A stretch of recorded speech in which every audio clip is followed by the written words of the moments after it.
Guys, I'm very proud to let you know that today, this video is sponsored by Wiesenberger Mills.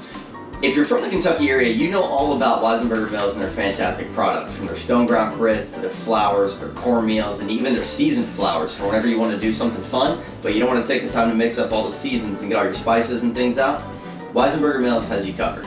Be sure to check out their website for all the things that you need if you're not local, that we can get them shipped right to your house with ease. Today I'm going to show you exactly how to make their stone ground grits and make them shine through in a nice superior product. But also, I'm going to go and clean out my refrigerator and make shrimp and grits for you all. So sit back, hit that subscribe button, and let's dive right in.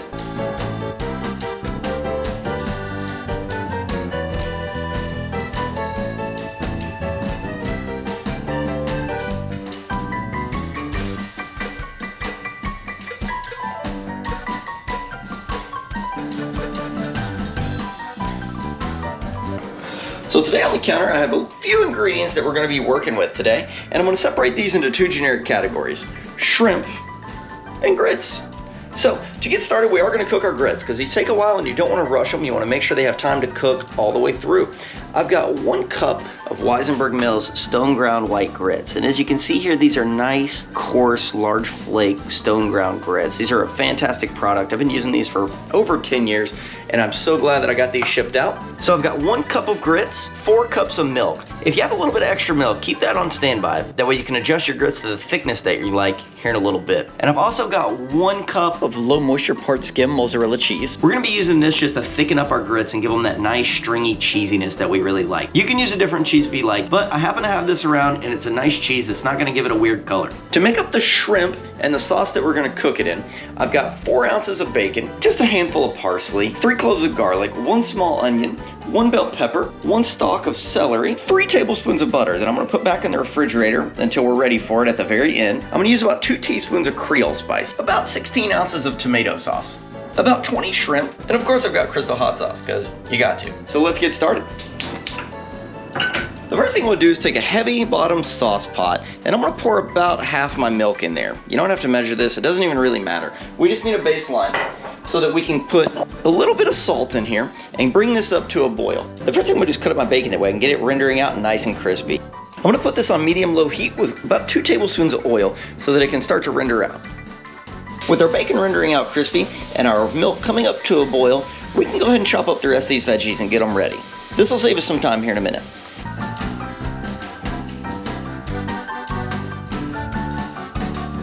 So back on the stove, you can see here that our milk is starting to shimmer a little bit, and that lets us know it's getting hot. You can see that the bacon's getting nice and foamy, and the color is turning nice and dark brown. So that lets us know that it's getting nice and crispy. I'm gonna go ahead and take the bacon out of the fat, and we'll get to the grits here in just a moment. So as I mentioned, I'm gonna go ahead and add the grits in, and there's nothing special to that. You literally just dump them in, and we're gonna grab our whisk and whisk them in until they're nice and covered and fully incorporated.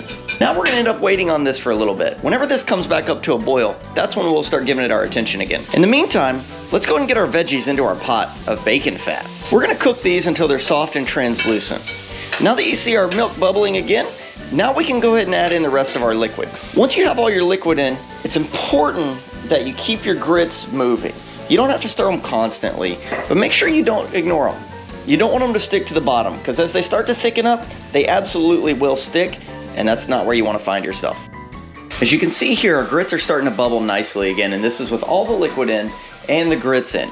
So now we know that everything's going to be coming up to temperature, and the starch will start to release from the grits, and they'll start to soften up.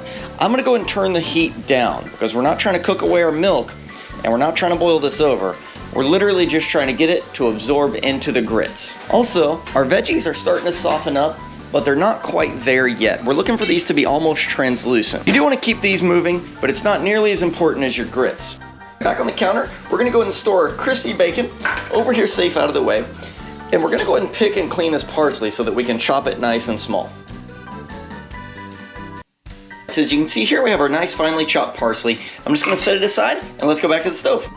Our grits are still doing their thing, and we're gonna go ahead and make sure we stir these really well. If you feel any texture on the bottom of your grits, be sure to give that a little bit of emphasis, because we wanna lift anything that's starting to stick from the bottom of the pot. Also, if we take a look over at our shrimp sauce, we'll see that we're starting to take a little bit of color right around through here. So we're gonna go ahead and give this a stir.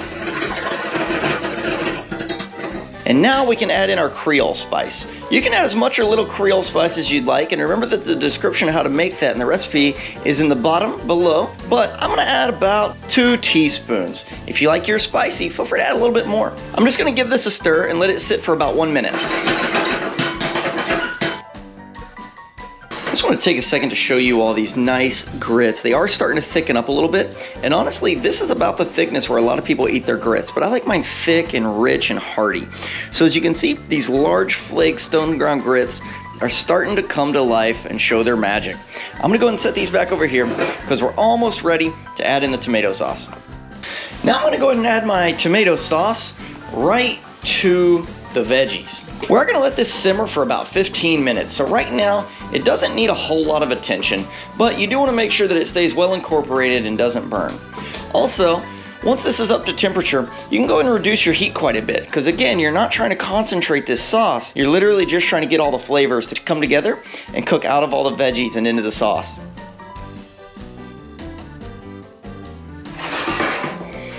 All right, again, we're gonna take a look at our grits here because they're starting to get nice and thick. I like my grits really thick. I don't like them soupy. I don't like them wet. So if you do like yours very wet, you may wanna add a little bit of milk to these. Now's a good time to taste your tomato sauce and see if you wanna add anything. Also, I'm gonna go ahead and add in about 2 teaspoons of crystal hot sauce and a pinch of salt. Once you've added the seasonings and adjusted your taste for your sauce, we can go ahead and add in the shrimp. Once you get your shrimp in, just give it a good stir and get them submerged in this sauce so that they start cooking in with all these great flavors. We're gonna let these cook in the sauce for about 10 minutes or so. Now that our shrimp are in, we can go ahead and start finalizing everything.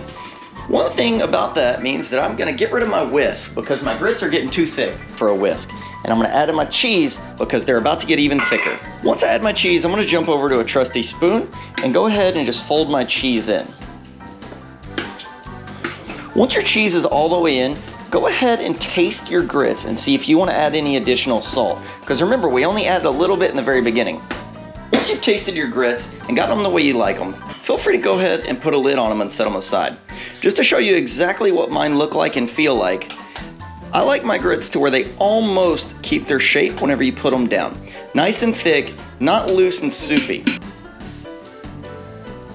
So these are ready to hold off until our shrimp are fully cooked. Once your shrimp have been simmering in here for several minutes, you want to start to see how close they are to getting done. Remember, you want to pull these out before they're completely cooked. I just like to feel my shrimp, and if they're nice and firm and plump all the way through, that means that they're ready to go. We want to make sure that these are slightly undercooked because we're about to add our butter and cook it a little longer. My shrimp feel like they're almost completely done, so I'm going to go ahead and grab my 3 tablespoons of cold butter, as I mentioned earlier, and we're going to just stir this until we gently emulsify it into this sauce. This is going to help make it creamy and rich. Now that your butter is emulsified in, this is your last chance to taste your sauce before you finalize. So go ahead and give it a taste and see if you need to adjust anything. My sauce is about where I want it, so I'm gonna go ahead and add in the parsley, give it one last stir, and then we're ready to plate. So now we're gonna come back over to our countertop and start to plate. Make sure we give our grits one last good stir. Once we're back to that creamy, nice, smooth texture that we're looking for with our grits, I'm gonna go ahead and put a couple of good spoonfuls right in the middle.